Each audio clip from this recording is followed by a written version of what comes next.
Hey everyone, Dan at Bushcraft. Guys, I have something very special for you today. I'm actually out here with Katie Hamberger, who is the author of Dances with Fire. And we actually went to school together, right, Katie? Yeah.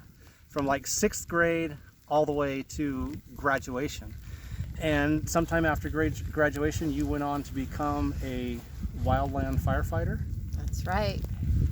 Awesome. So she is actually going to share with you guys, she's going to tell you about her book and share one of the stories from her book with you, Dances with Fire. It is an awesome read and I highly recommend it, guys.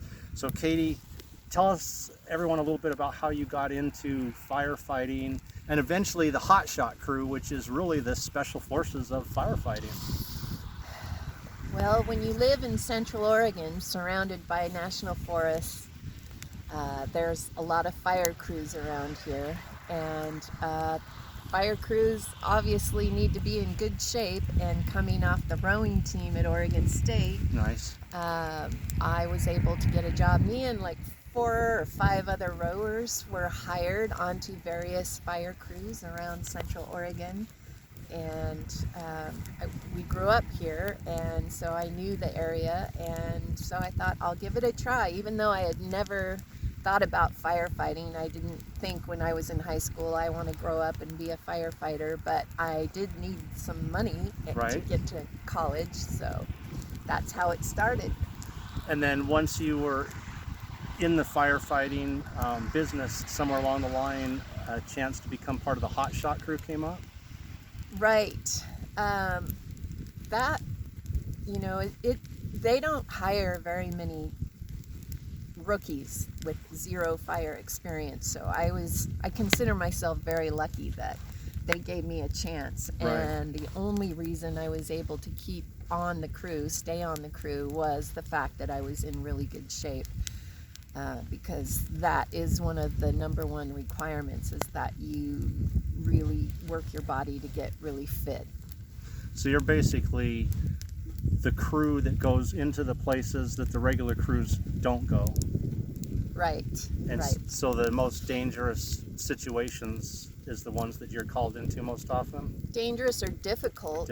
Sometimes the terrain is just really hard to access the fire, and a lot of times hot shots will get a helicopter ride into the heli-spot and then tackle the fire from there. But sometimes we drive up a windy mountain road, and then we have to hike for miles, and then we start fire construction. Yeah, I'm familiar with the hiking for miles part, as you guys well know.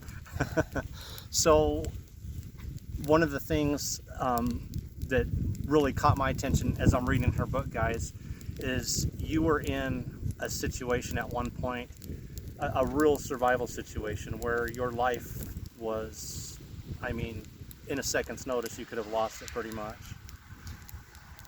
Yeah, that was the Dude Fire in Arizona in 1990. But I have to say that was my 4th season of fighting fire, and up to that point, I didn't ever feel like my life was in danger. And there's extensive training that superintendents of hotshot crews go through, and I always trusted the judgment of the crew bosses. Nice. And never felt like they weren't making good decisions. I always felt safe, and it made sense, our fire assignments. But the Dude Fire was an example of extreme fire behavior, and it was a drought season, so fuels were extremely dry, and there were a couple of unique circumstances, like the fact that there was an inversion layer in the canyon. So when we were down in there, we couldn't see the fact that there were thunderheads moving in, which they produce often a downdraft, blowing wind in all 4 directions all at once. And when that wind hit the fire below us, the fire just kind of exploded up the hill towards us. Wow. And I remember hiking and thinking, oh man, are we going to make it to the safety zone? And fire crews are always prepped on, where is the safety zone going to be. Right. And for those that don't know, if you're presented with a fire that's out of control and you need to get away from it, you want to go to an area that's already been burned, where there's no fuel, or maybe it's a meadow. Go to the meadow and be in the middle of that. You just want to make sure that you're in a place that the fire can't be fed. Gotcha. What about water? I always wondered, like when I'm out there doing my fires and stuff, if a fire were to break out, what about heading towards like a large body of water? If you knew that there was a lake close by, would that be good? Oh, definitely. Yeah, that probably more than anything. Get yourself into a lake. Get out in the water where, water doesn't burn. Nice. And no, so there's a chapter in your book that, was it called Bad Moon? And that is where you faced that situation. And I remember reading that literally the fire changed directions and all of a sudden you were pretty much on the run. Yeah, and like I say, most of the time while I was firefighting, I didn't experience that level of intensity, but that was a unique circumstance, and I'll never forget it. We barely made it into the black, and there were those who didn't make it to a safety zone, so there were some fatalities at that fire. And that's the harsh reality of a survival situation. It is survival. But the book also tells, and I really like it, also tells kind of your early life story, your personal story, from the time that you left high school and pretty much up to the time that you got married. So it's got these amazing stories of, being on the front lines of fires, but it also has these amazing stories of your life and your life's journey, and it's a powerful book. Right, and thank you. I wanted to capture the camaraderie that crews develop while they're out on the fire line. That was one of my goals, because very often when there's a huge wildfire, the news media will report on the fire, but it's, statistics. Where is it headed? How many acres has it burned? And how many firefighters are working it? But you don't get the feel of what it's like to be on the fire line, working shoulder to shoulder with the crew members. And I try to incorporate a lot of universal themes, like what it's like to buckle down and do a hard assignment that you maybe don't want to do, and how you get more strength when you think that you don't have any left. And there's also some humorous places in the book. There's places that'll make you laugh. Yeah, so.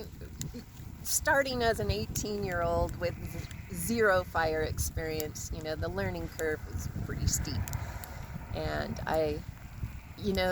they say authors should write a book that they would want to read. And honestly, I wish that this book, or a book like this, had been around when I was 18. Right. I might have avoided a lot of mistakes, and maybe a young firefighter, or just a young person in general, might read the book and maybe make better choices than I did, having read about my mistakes. And so I can relate. So I'm a fire maker or fire starter, where she's a fire putter outer. My first survival fire in the mountains took me over 30 minutes to get a flame started. So had it been a real survival situation, I probably would have froze up there. So there is definitely a learning curve on both ends. So speaking of fire, guys, I'm going to pause this video for just a second and stoke our fire up, because as you can see, we are getting some pretty good weather out here. All right, so we actually had to throw some wood on our fire because we don't want this one to go out. So what's the biggest fire you were ever on, Kate? Was that like the Yellowstone one, or? Right, yes. I was 20, I think, and it was the Yellowstone Fire Complex. Another year of drought produced there was a lightning storm that blew through, and originally like 40 fires started. Wow. And then some of them went out on their own because a lot of Yellowstone is wilderness area. And but then the fires that didn't go out on their own, I think there were like 7, they ended up burning together, and it produced like the biggest fire in 7 decades. Wow, 70 years. Yeah, Man. yeah.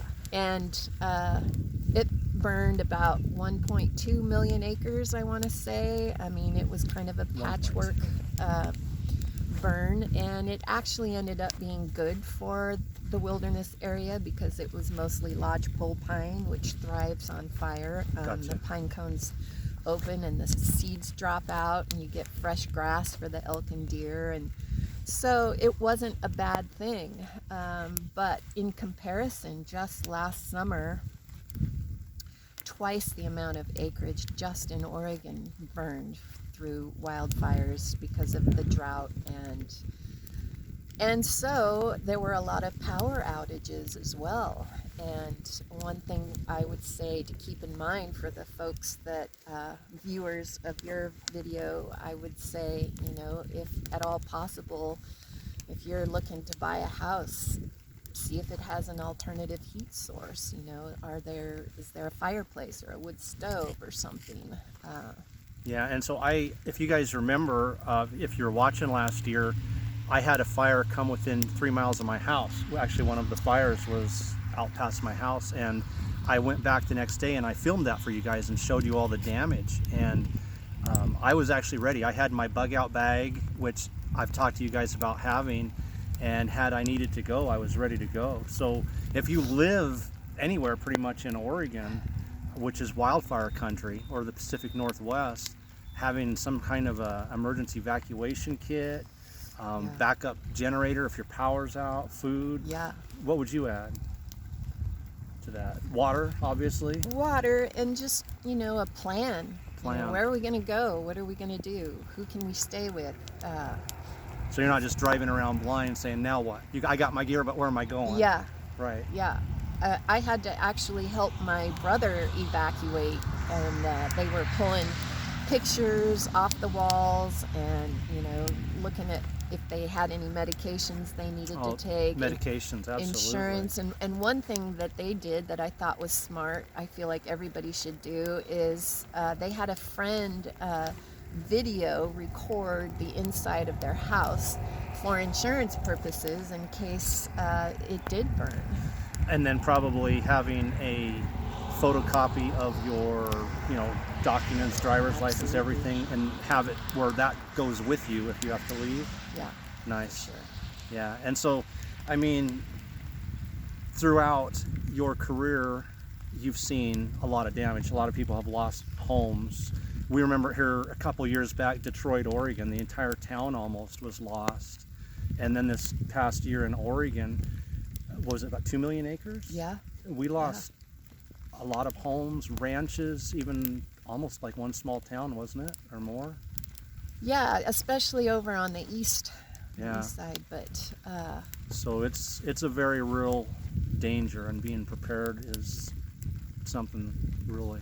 Anything you want to add or share with anybody? Because like I said, not only is the book, you know, her story as a firefighter, but it's also a personal journey all the way up to the time that you met that special guy and got married. So, you know, I thought that it would be mostly a book for young people, you know, in their 20s, but I'm delighted to find that people, you know, our age really enjoy it. And our age.